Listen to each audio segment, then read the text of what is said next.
Da comienzo Para que tengan vida, con la doctora Alicia Lois.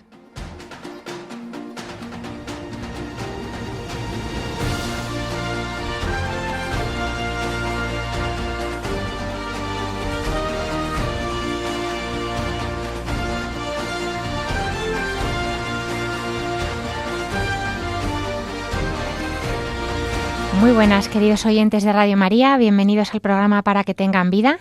Les saludamos desde este rincón de la Radio de la Virgen, en el que nos dedicamos a la salud, a la enfermedad, a la prevención, a los cuidados, con toda la humildad y con el deseo de que pueda ayudar a los que nos escuchan desde el otro lado. Muy agradecidos, como siempre, por estar ahí.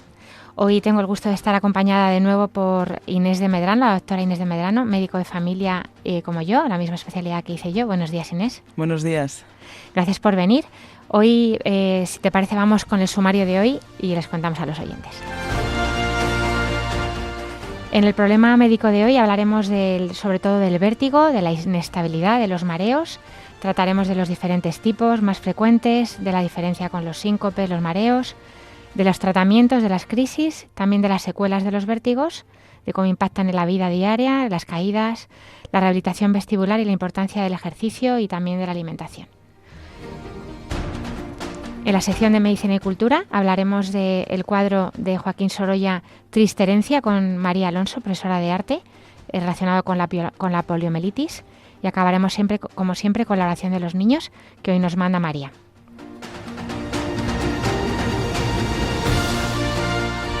Les recordamos que tienen varias vías para contactar con nosotros. Pueden escribir sus preguntas al correo del programa, que es paraquetenganvida@radiomaria.es. También pueden escribirnos a Paseo Lanceros 2, a Radio María, primera planta, 28024 de Madrid. Y también en atención al oyente de Radio María, que es el 91 822 8010, también pueden preguntarnos, hacer sus preguntas o sus peticiones. También nos pueden encontrar, como saben ya, en la página web de Radio María, en radiomaria.es, en la sección de podcast y programas. Ahí tienen todos los programas, entre ellos Para que tengan vida, así como los anteriores programas, y también pueden escucharnos en las plataformas de Spotify, Google Podcast y Apple Podcast. Ahora les invitamos a continuar en la sintonía de Radio María y empezamos.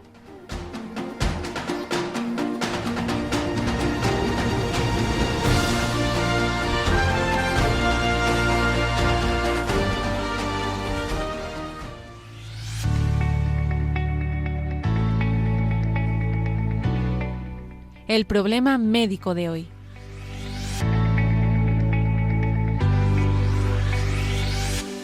Bueno, pues como decía, estoy acompañada hoy por mi amiga Inés de Medrano, médico de familia, igual que yo. Buenas, Inés. Buenos días. Inés ya ha venido más veces al programa y hoy pues nos hemos metido en un tema que ya teníamos ganas hace tiempo de coger, pero que es verdad que es complicadillo porque abarca muchas patologías y quizá no siendo torrinos ni neuróloga las dos, pues sea un poco complejo, pero es verdad que es una patología que vemos mucho nosotras en la atención primaria, en urgencia se ve muchísimo y que que seguro que alguno de nuestros oyentes ha sufrido.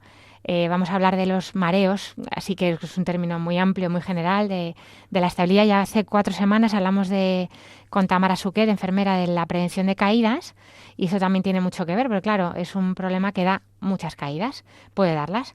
Así que si quieres, Inés, cuéntanos un poquito lo que es la estabilidad y luego nos metemos ya con los mareos. Muy bien, pues nada, la verdad es que, como dices, Alicia, es un tema complejo porque es muy inespecífico y los mareos y la falta de estabilidad tiene que ver con muchas cosas. Y en parte es bonito porque pues darte cuenta de que la estabilidad depende de un montón de cosas en el cuerpo, quiere decir que el cuerpo está muy bien hecho y que está todo muy correlacionado. Y entonces, digamos que para tener estabilidad dependen de muchos sistemas.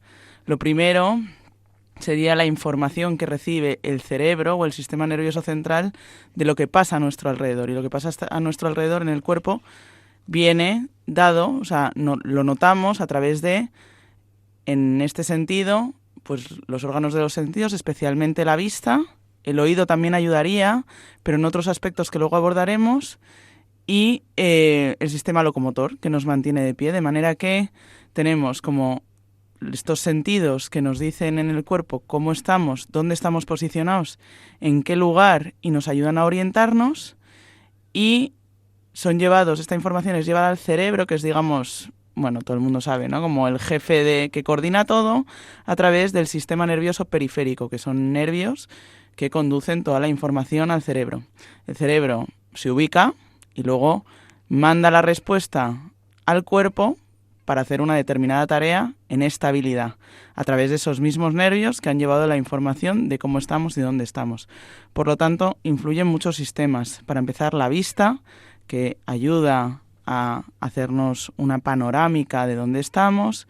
El oído, que no solo tiene que ver con la audición, sino también con una parte del oído que conocemos menos, pero que está como metida en el cerebro. Que tiene es que ver, el equilibrio. Sí, tiene que ver sobre todo con el equilibrio. Nos manda información sobre cómo está colocada nuestra cabeza y sobre cómo está colocado nuestro cuerpo con respecto a la cabeza. Uh-huh. Y luego, por supuesto, pues los nervios que llevan esta información y el cerebro que la regula toda. Digamos, la pone en conjunto y hace una idea general. O sea, que tendríamos por un lado, bueno, pues esto afectaría sobre todo eso a la estabilidad y también a la marcha, claro, que es una patología que puede afectarse, o sea, la marcha es un trastorno, es una actividad que hacemos que se puede ver afectada precisamente por multitud de trastornos, como pueden afectar pues el cerebelo, el oído, incluso la vista, o nervios oculomotores que mueven los ojos, etcétera. Bueno, pues hay muchos cuadros que pueden afectar a la marcha, por eso hay que explorarlos bien, sobre todo preguntar al paciente. Y también es importante que los pacientes, los oyentes, entiendan que lo más importante es la exploración y que lo que nos cuentan, más que un montón de pruebas diagnósticas que también se pueden hacer, evidentemente, si ya vemos necesarias, pero que lo más importante es la exploración física, la exploración neurológica y la exploración física. Bueno, pues no sé si quieres que ya pasemos un poquito a lo que es más el vértigo y diferenciarlo también de otros trastornos, quizá diríamos, antes de entrar en el vértigo, que pueden confundirse, ¿no? Porque digo, tengo vértigo, tengo mareo, tengo fatiga, dependiendo de la zona, incluso de España, se puede decir de distintas formas, ¿no? Podríamos hablar de lo que es el presíncope, un poco también, que puede ser la percepción, si quieres contarnos tú. Sí, es como la percepción de pérdida de conciencia inminente, pues probablemente por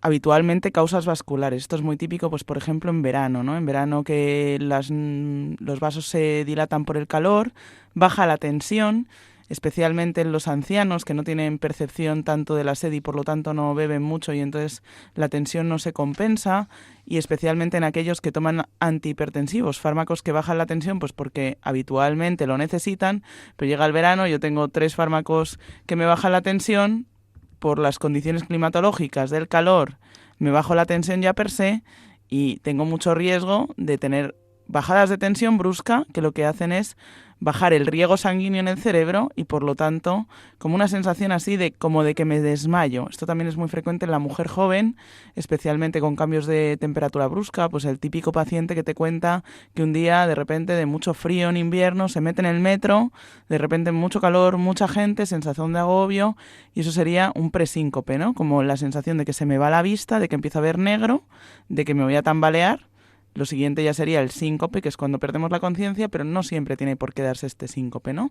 Esto suele tener que ver con un tema vascular, con la capacidad de que llegue riego sanguíneo al cerebro y sigan las funciones corticales. Pero esto es a veces un síntoma en específico que se confunde con el vértigo, que no tiene que ver con esta sensación de pérdida de conciencia. Eso es, normalmente estos presíncopes, bueno, pues típicamente mujeres jóvenes, verano, calor, estar mucho tiempo de pie o sin beber, pues se pueden prevenir un poquito con hidratación, pues si llega esa sensación tumbarse o sentarse para no llegar a caer, que lo peor del síncope es pues la brecha que te puedes hacer si te pilla en altura, ¿no? Luego estaría, bueno, distintos tipos de desequilibrios, que es la imposibilidad de mantener ese equilibrio con sensación de caída inminente, ¿no? Cuando estás en marcha o de pie. Sobre todo más evidente la oscuridad, por lo que decía Inés de que la vista también ayuda a mantener el equilibrio, y básicamente se debe sobre todo a enfermedades del sistema nervioso central. Aquí sería un cajón desastre muy grande. También el propio envejecimiento, el envejecimiento neuronal, las atrofias del cerebro propias de la edad, igual que salen arrugas en la piel, pues el cerebro se va deteriorando y no tiene esa capacidad a lo mejor de, por ejemplo, hacer una marcha en tándem, que llamamos, que es poner un pie delante del otro.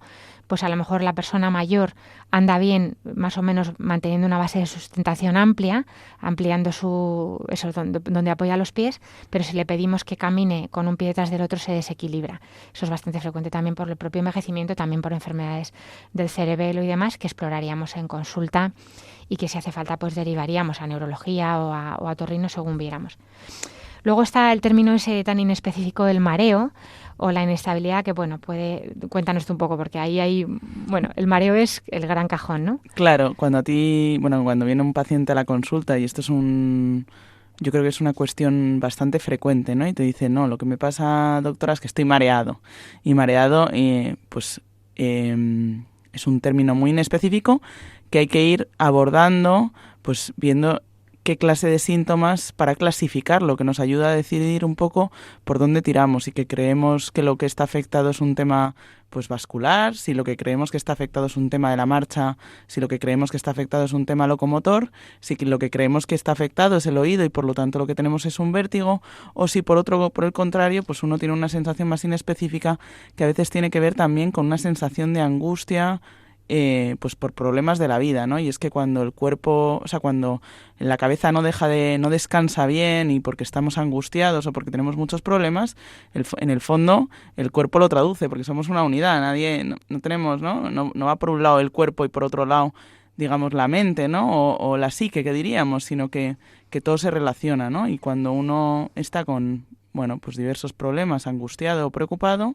el cuerpo también lo traduce, y también la sensación puede ser como de embotamiento, como de eso, de mareo, ¿no? Como muy inespecífico, pero bueno, yo creo que esto es importante entenderlo de cara a nosotros, pues que esto es como, una vez ya se ha explorado, una vez ya le he preguntado al paciente, una vez ya ha mirado que el resto de cosas no son, pues igual me tengo que plantear que lo que es preguntar pues un poco cómo está la vida, ¿no? Pero claro, me parece importante como que sea un diagnóstico de exclusión, que le llamamos en medicina, que es, bueno, tú mira todo lo anterior, porque lo anterior tiene ciertas causas que son visibles o que son perceptibles en la exploración. Claro. Y cuando ya está todo bien, igual lo que hay que mirar es, oye, ¿qué te está pasando en tu vida? Porque en el fondo lo que pasa en la vida también afecta al cuerpo. Claro, bueno, muy frecuente motivo de consulta en atención primaria y urgencias es las crisis de ansiedad, que producen una hiperventilación. El paciente tiene la sensación de que le falta el aire, aunque en realidad le sobra, decimos nosotros, ¿no? Porque está hiperventilando.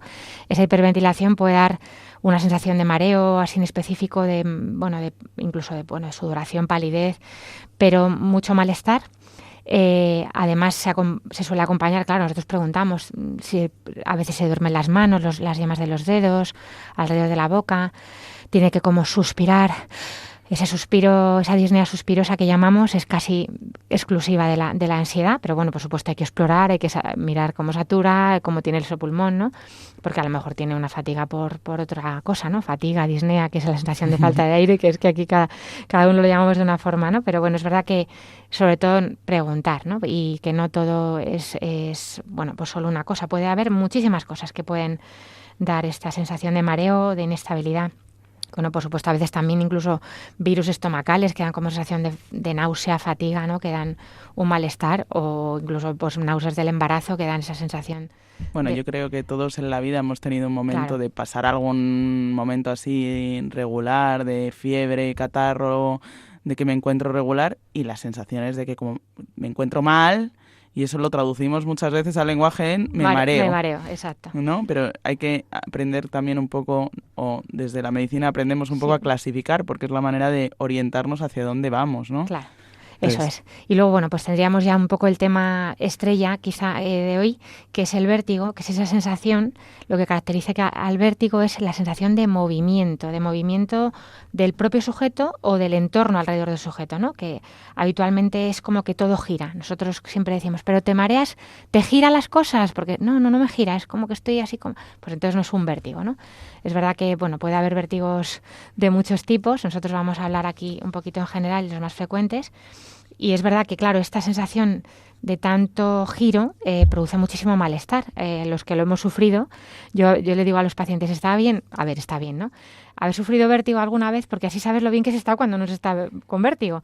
Y valoras mucho más lo que tú decías al principio, ¿no? Tienen que funcionar tantas cosas para que uno no esté mareado, que casi no estarlo es un milagro. Y claro, cuando uno se encuentra bien, lo aprecia más, ¿no? Pero es verdad que tiene que funcionar todo tan bien.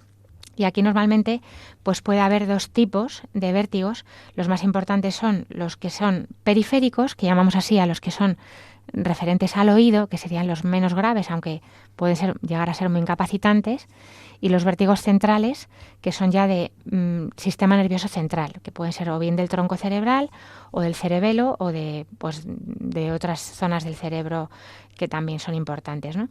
Bueno, pues vamos a hablar un poquito del vértigo que es el tema estrella. Quizá el más frecuente, Inés, empezamos por el más frecuente, que el que tiene más prevalencia, y ahora nos cuentas un poquito sobre esto también.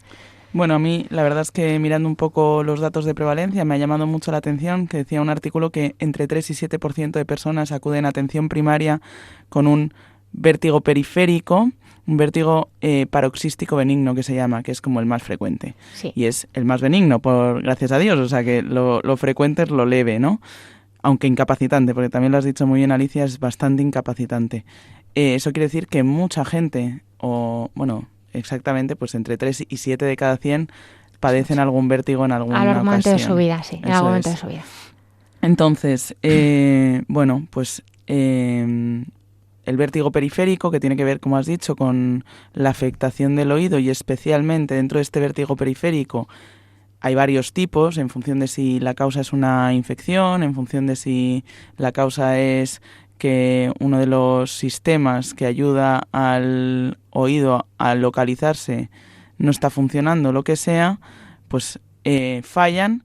Tenemos varias clasificaciones. Y dentro de esta clasificación, el vértigo paroxístico benigno, que es como muy repentino, de poca duración y que, hay diversas causas, que se da especialmente pues a veces después de un golpe o a veces simplemente por la vida diaria, que se libera como una piedrecilla que hay dentro del oído que nos ayuda a ubicar cómo está colocada la cabeza con respecto al cuerpo.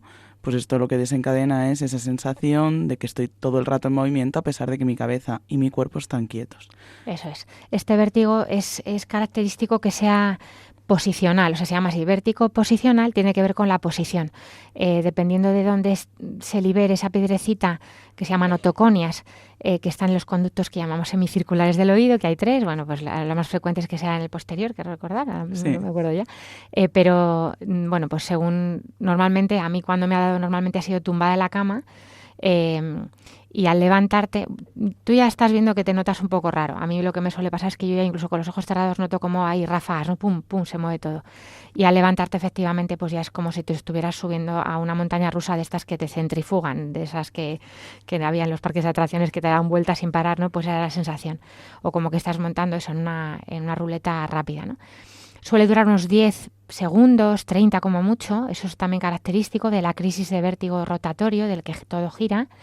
Y estando quieto, revierte, o sea, se calma. Es verdad que a veces te queda como un malestar después, pero es paroxístico, es decir, que para y revierte solo, ¿no? Y le hemos puesto el nombre de benigno, se lo han puesto los que saben mucho antes, para que la gente no se preocupe, porque es verdad que es muy desagradable. Y que puede preocupar porque no es un mareillo como los que decíamos antes, ¿no? Una inestabilidad sin más. Es un momento muy malo, pues puede desencadenar incluso vómitos, náuseas. El paciente puede venir muy malo. De hecho, a veces viene pues muy nauseoso, que claro, dura poco, pero el momento que lo tiene, pues a lo mejor ha vomitado y demás. bueno, pues es verdad que una vez que ya sabes que lo tienes, pues sabes que hay que esperar un poco y que eso, estando quieto, va a revertir. A veces es verdad que tarda, ¿no? Pero bueno, es esto. Este es el más frecuente por las piedrecitas que tienes en el oído interno, que se liberan. Y es verdad que nosotros con la exploración podemos más o menos localizar, los otorrinos mucho mejor, porque tienen máquinas con cámaras y con gafas que ven el movimiento exacto de los ojos, porque producen una cosa que llamamos nistagmus, que es un movimiento como de ráfagas. Para que el oyente nos entienda más o menos, yo lo imagino así como cuando está pasando el tren y tú vas mirando los vagones, ¿no? Como a sacudidas, ¿no? A sacadas. Pues eso es lo que produce el vértigo sin que haya un tren delante pasando, ¿no? Que un metro, que tú lo ves muy rápido. Y en la exploración nos orienta hacia qué vestíbulo, qué oído es el que está afectado, y así podemos hacer unas maniobras que suelen ser bastante fáciles de hacer en la consulta si localizamos más o menos. O sea, que es una patología que con unas maniobras puede mejorar mucho. Hay que localizar el sitio donde está la piedra esa liberada, normalmente con la maniobra de Epley, que la puede buscar el paciente en YouTube, e incluso hacerla en casa con ayuda de alguien, porque yo creo que uno solo... Sí, sobre todo con ayuda de alguien. Yo recuerdo la primera vez que intenté hacer una de estas maniobras, claro, para saber exactamente qué conducto semicircular, como nos decía Alicia, especificando bien qué estructura está afectada, qué conducto semicircular está afectado, que es un poco lo primero que hay que explorar para poder hacer la maniobra hacia un lado o hacia el otro y recolocar la piedrecilla, el otolito, en el lugar correspondiente. Pues primero tienes que provocar el vértigo. Y entonces esto, bueno, yo en la exploración, pues esto que lo estudias, que es bonito, porque en el fondo dices, bueno, solo con una serie de movimientos puedo mejorar la vida del paciente, no hace falta un fármaco, no hace falta pruebas diagnósticos, y esto yo creo que a los que somos médicos de familia nos gusta, porque satisfactorio, claro, claro. Pues es algo que podemos hacer en una consulta sin mucha más herramienta.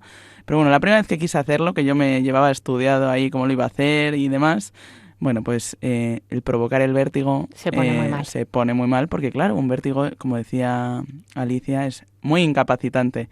Y yo me asusté mucho y recuerdo que estaba con mi tutor y me dijo, ¿has puesto una cara cuando la paciente se ha como desorientado y demás? Y dice, esto es lo que pasa. Entonces procura que cuando vas a hacer esto... Les avisamos. Claro, decirle que te vas a marear.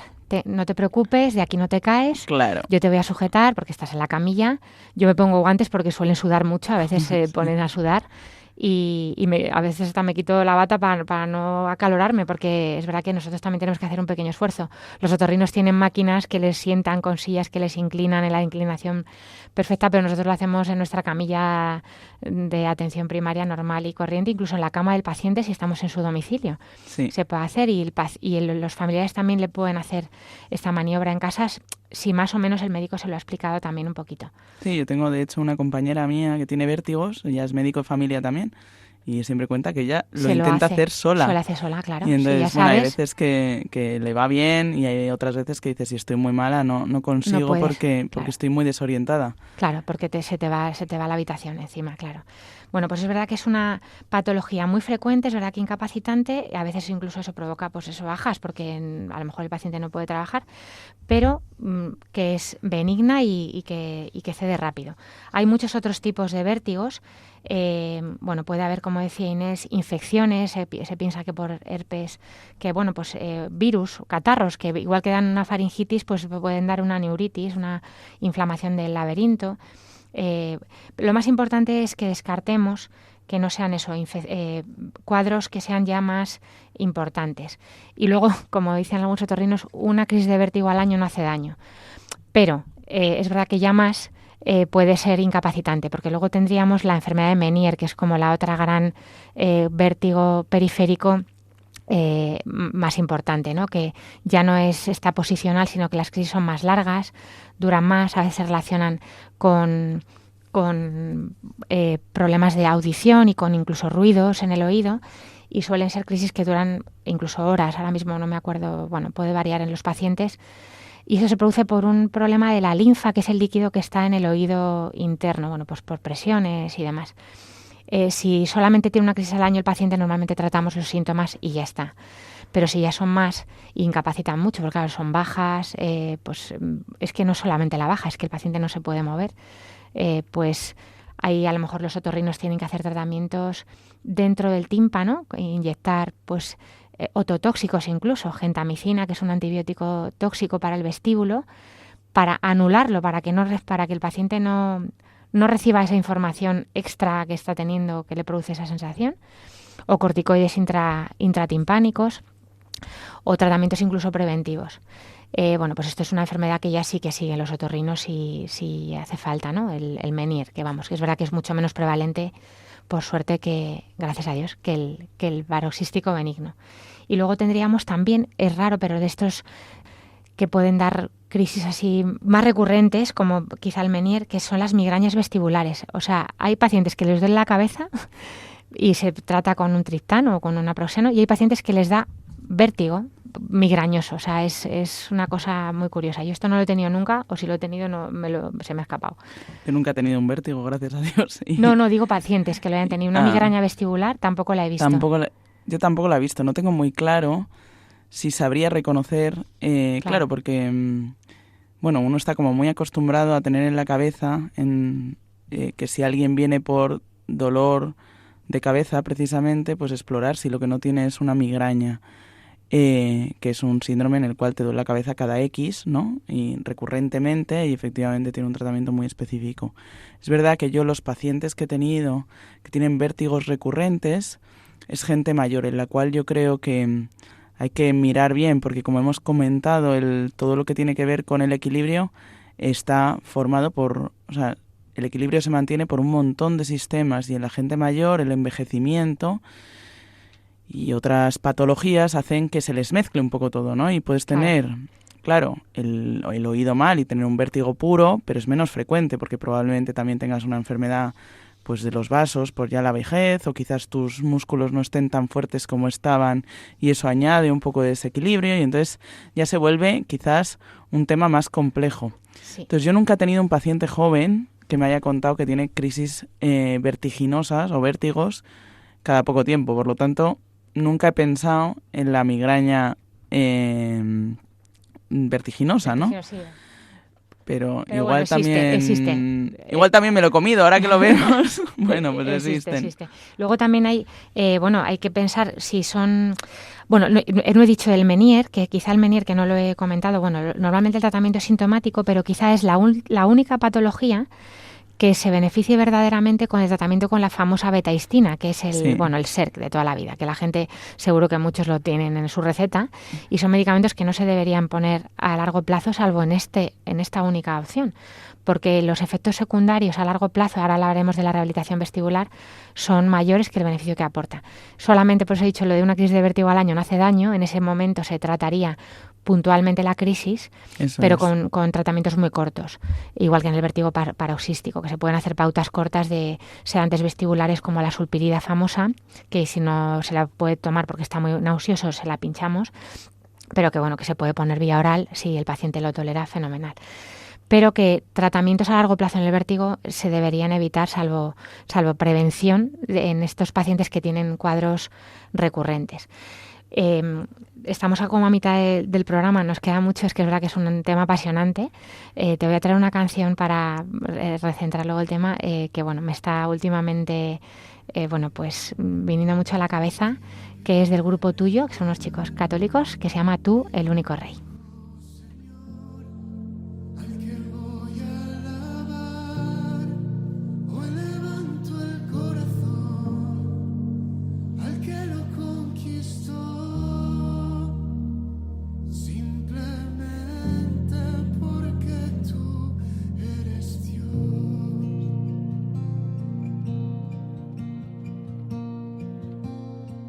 Quiero ponerte por encima de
Estamos en Radio María, en el programa Para que tengan vida. Les habla Alicia Lois, médico de familia, y me acompaña aquí también hoy en el estudio central de Radio María Inés de Medrano, médico de familia también.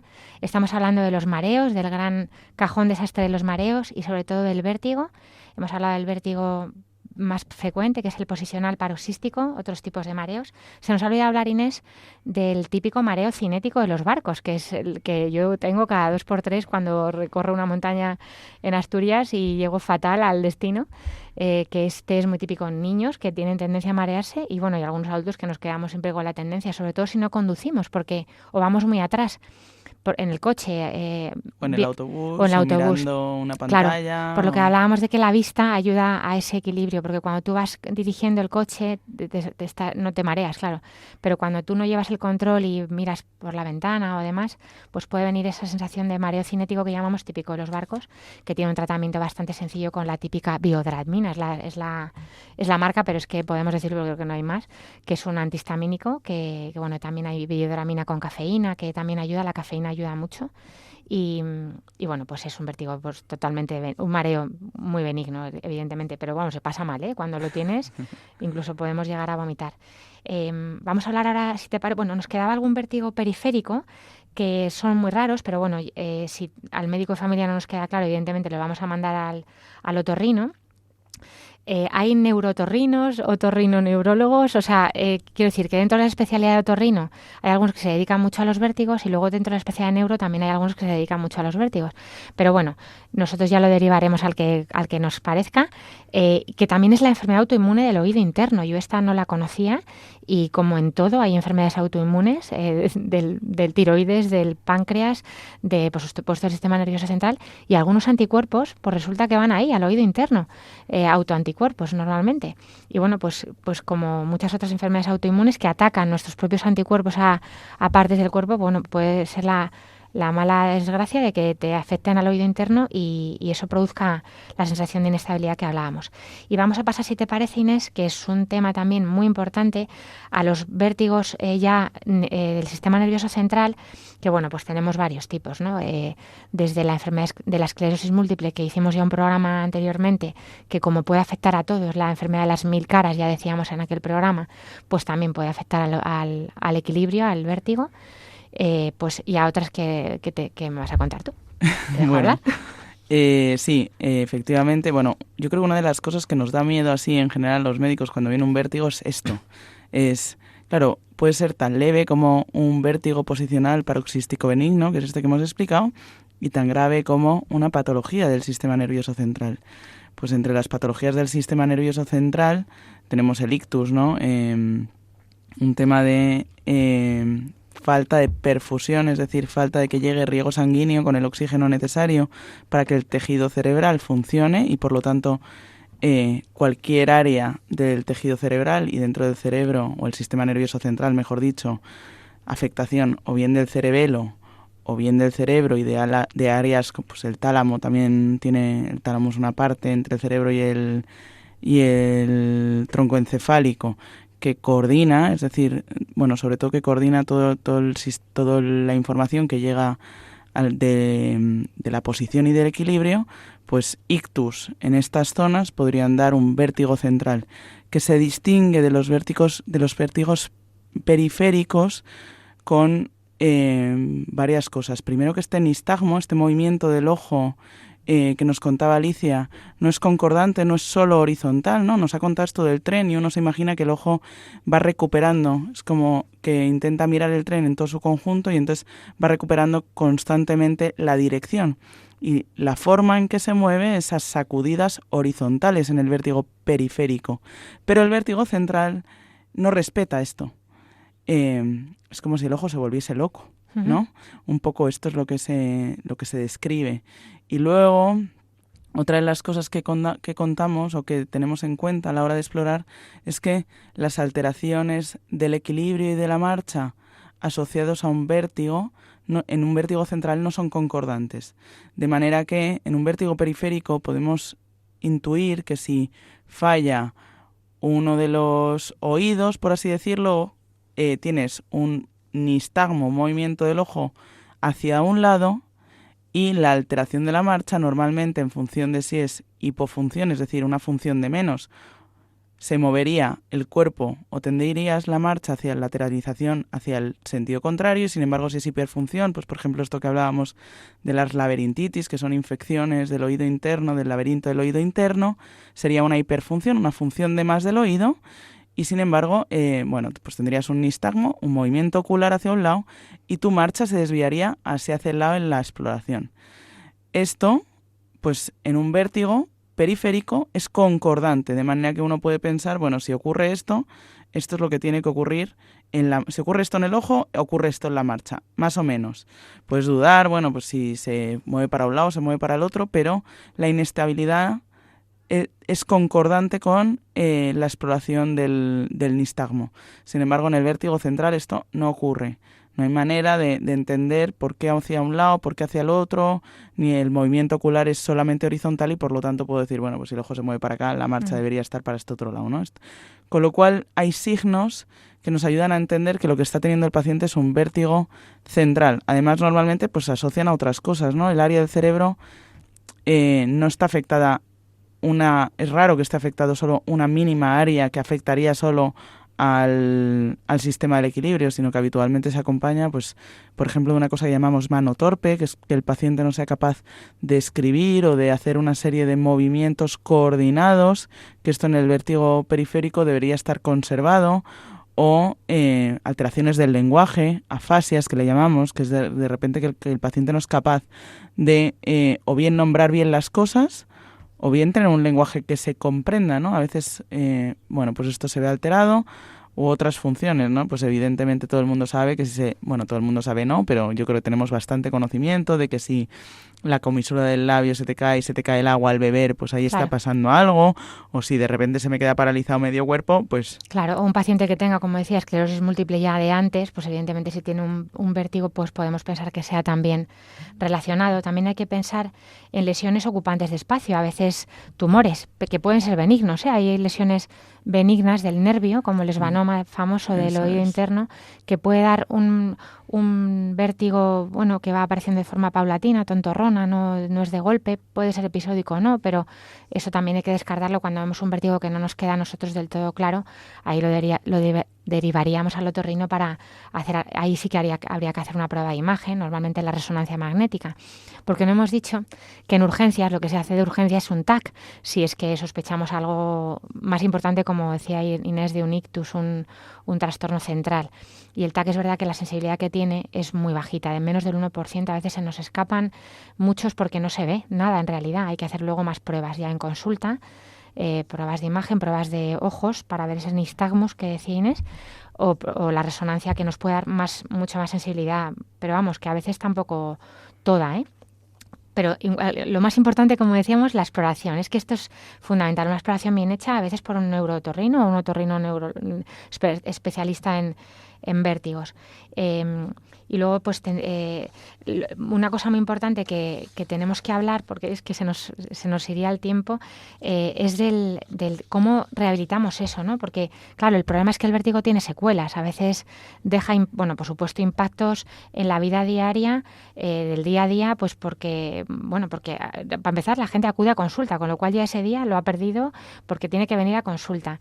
Y luego, pues, muchas veces a urgencias, la calidad de vida, a veces afecta el sueño, afecta incluso a la salud mental, porque es que produce angustia, deterioro de, a ver si me va a dar, ¿no? Bueno, y pérdida de función, ¿no? Yo creo que todas las enfermedades que nos generan una pérdida de funcionalidad en nuestro día a día, pues conllevan en cierto modo una alteración también de nuestra mente, ¿no? Porque en el fondo yo estoy preocupado porque he perdido la capacidad de hacer cosas que ahora ya no puedo hacer y antes hacía, y esto requiere cierto duelo, ¿no? Claro, efectivamente, si se quedan secuelas como alteraciones en la marcha o de un ictus, secuelas de un ictus o de un tumor o de una lesión desmielinizante, pues claro, hay secuelas, ¿no? Y esto pues es un problema con elevado coste para el paciente, a nivel también personal y económico, ¿no? Y luego está lo que ya hablamos hace 4 semanas del tema de las caídas, porque si el paciente pierde flexibilidad, reduce su actividad, tiene miedo a caerse, pues al final se mete en una pescadilla que se muerde la cola de como tengo miedo a caerme, me muevo menos, y esto es lo peor que puede pasar, ¿no? Porque cada vez hay más pérdida de músculo, más pérdida de flexibilidad, de movilidad y de fuerza, que aumenta el riesgo de caídas a su vez. O sea, el propio miedo a caerse empeora todo.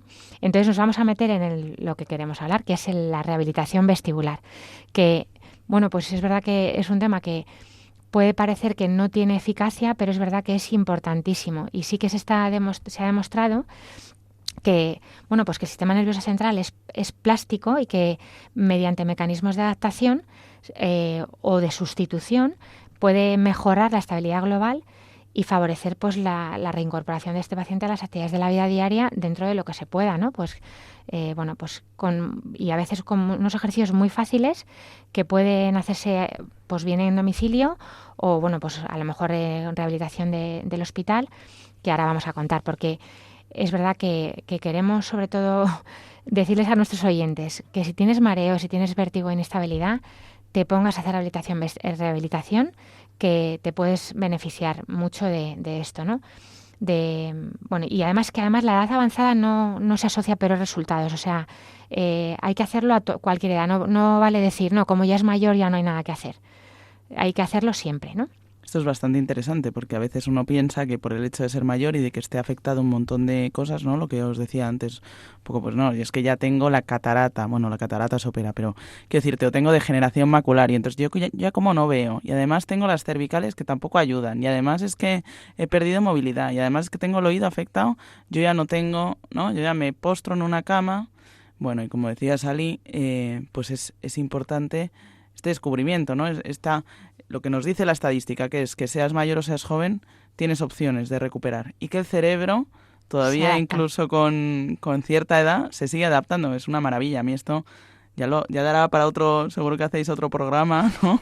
Es muy bonito hablar de la plasticidad neuronal. A mí es una cosa que me apasiona, porque pues cómo el cerebro se adapta, cómo es capaz de volver a generar otros caminos. Otros caminos, eso es otra vía recalculando, ¿no? GPS, pues a veces hay que usar bastón o andador, ¿no? Porque no es suficiente con el propio equilibrio y tenemos que evitar caídas, como ya dijimos también aquí, pero lo más importante es que la rehabilitación sí que puede ayudar en este tipo de problemas que estamos hablando hoy a compensar.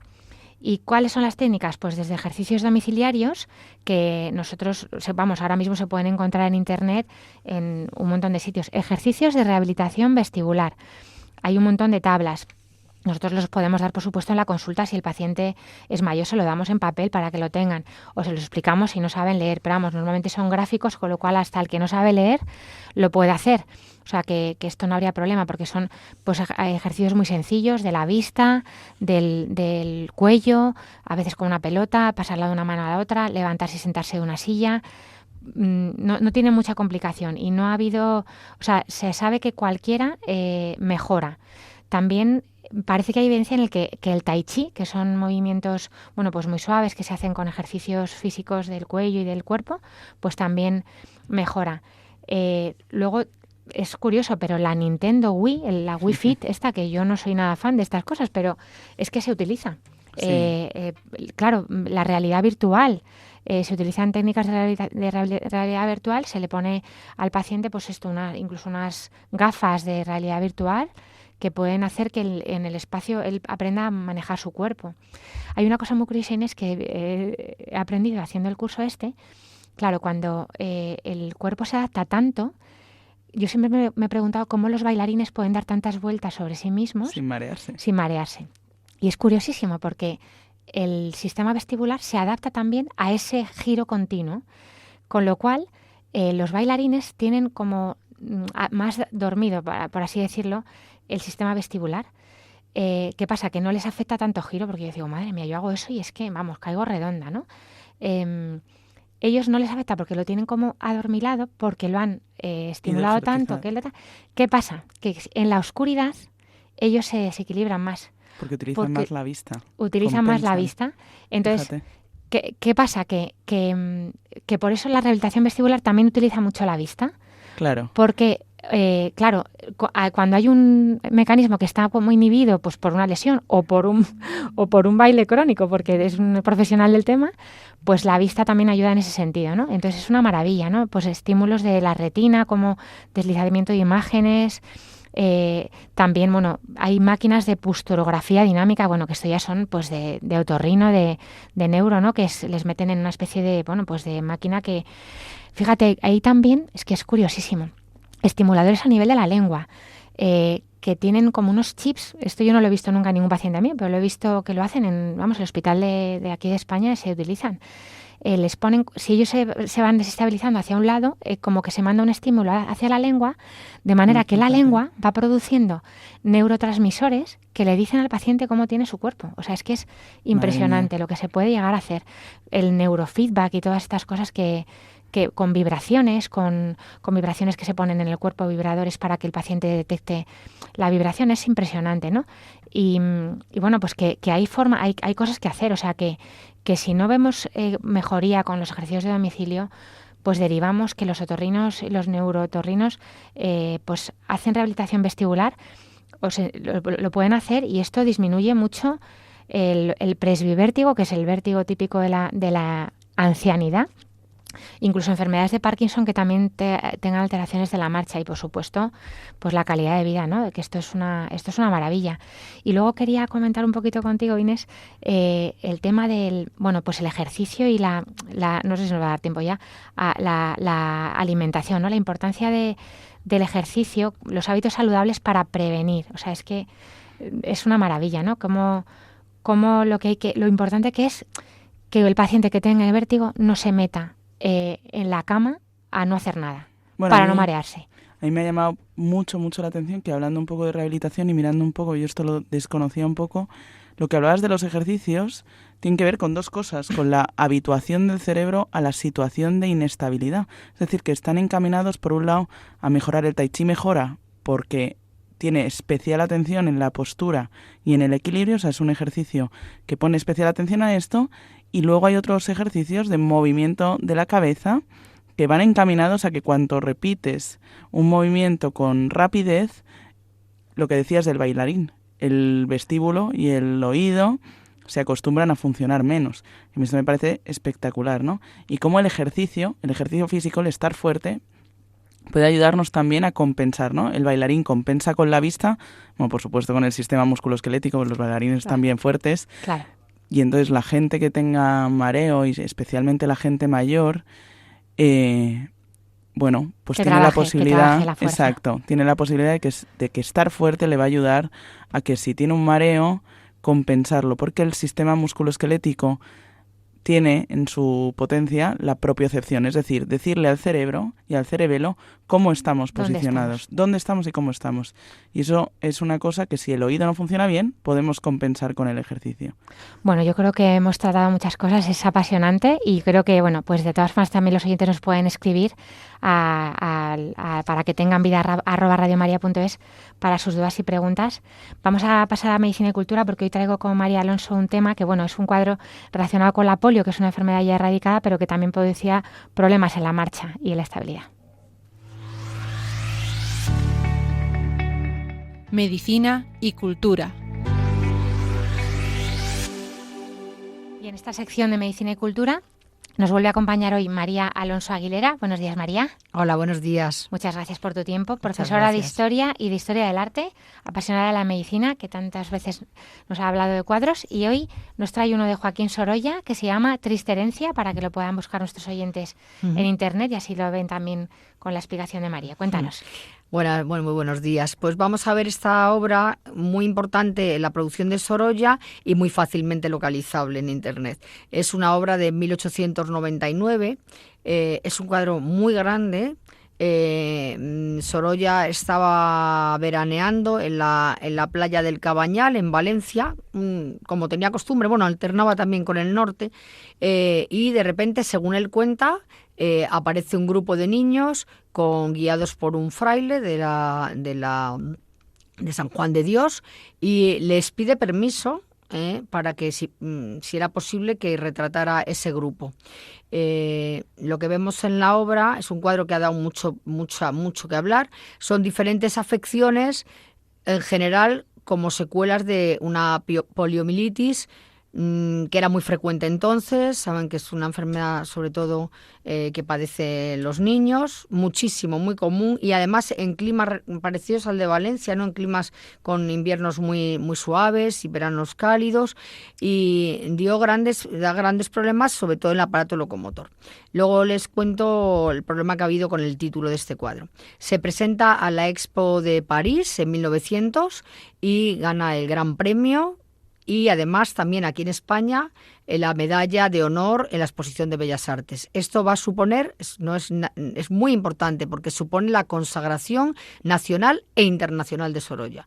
Ahora a lo mejor en el siglo XXI una exposición, pues bueno, es una cosa importante para un pintor, pero en ese momento les consagraba, o al revés, o sea, era la forma de dar a conocer a un pintor. Se jugaba mucho, ¿no? Cuando presentaban una obra, una exposición. Sorolla tiene un texto de 1909, o sea, como 10 años después, leo textual, nos dice que sufrí tremendamente cuando lo pinté. Tuve que forzarme todo el tiempo, nunca jamás volveré a pintar un tema como este. Es un cuadro que tiene una gran carga emotiva. De hecho, realizó un montón de obras y dibujos preparatorios que regaló, por ejemplo, a Sargent, también a Blasco Ibáñez, que era su íntimo amigo. Y la obra termina en Nueva York porque la compra por 40.000 pesetas un señor que se llamaba Jesús Vidal, y bueno, y estuvo mucho tiempo en Nueva York. Después, en los 80, se subasta en Sotheby's y luego lo adquiere Bancaja. Por eso la obra vuelve a España. Decía al principio que era complicado el ver cuál era la enfermedad de los niños, porque ahora mismo no hay duda de que son niños con las secuelas de una poliomielitis, pero el problema es que Sorolla no le puso ese título de triste herencia, sino que lo llamó Hijos del Placer.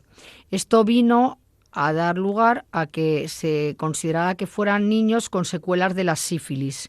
Pero actualmente pues los médicos han descartado que se vea ningún síntoma de sífilis en estos niños, y por eso, bueno, y de hecho el nombre fue Blasco Ibáñez quien le convenció para cambiarlo, para enfatizar mucho el sufrimiento de los niños, pero quitando el tema de hijos de placer.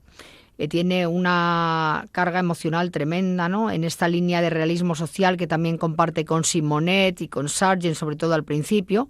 Vemos también el niño de pie con 2 muletas también en el suelo, ahí puede haber también sufrimiento fetal, puede haber también, como el niñito rubio, una hiperlardosis, o sea, pero no nada que ver con la sífilis. Lo que llevó a ver que pudiera ser enfermos con secuelas sifilíticas era el título, o sea, el título condicionó de alguna manera. Aquí tenemos, o sea, Sorolla, yo siempre digo que nunca reconoceremos lo suficiente la introducción, ¿no?, que hace la modernización de la pintura española, con cuadros. No tiene nada que ver con el impresionismo, aunque es una cosa muy dicha, pero no es así, pero sí con el luminismo, ¿no?, con la luz, que es su pasión y es lo que le interesa pintar.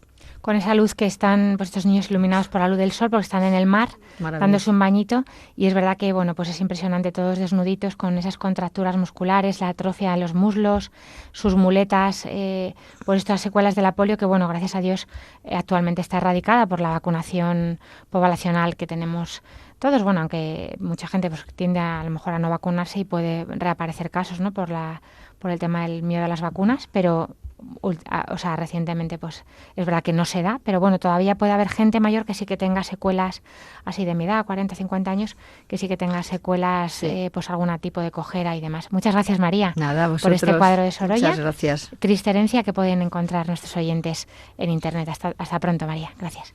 Y cerramos con la oración de los niños que hoy nos manda María. Hola, soy María. Quiero pedir por todos aquellos niños que están en el hospital para que se recuperen pronto, y para ello rezamos a la Virgen. Bendita sea tu pureza y eternamente lo sea, pues todo un Dios se recrea en tan graciosa belleza. A ti, celestial princesa, Virgen Sagrada María, yo te ofrezco en este día alma, vida y corazón.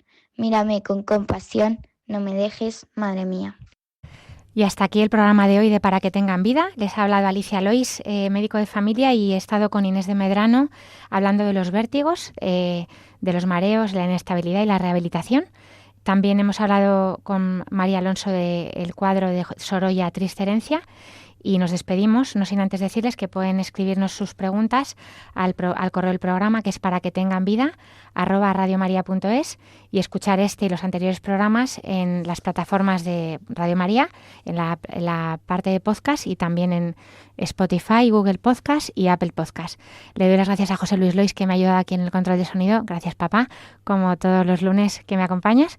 Y gracias, por supuesto, a Inés, por acompañarme. Muchas gracias a vosotros. Hasta la próxima. Ya nos quedan pendientes temas de neuroplasticidad y demás. Y, por supuesto, a los oyentes, que sin los cuales pues no sería posible este programa. Nos volveremos a encontrar, si Dios quiere, dentro de 2 lunes a las 12:30, después de la hora intermedia, 11:30 en Canarias. Les invitamos a continuar en la sintonía de Radio María y que Dios les bendiga.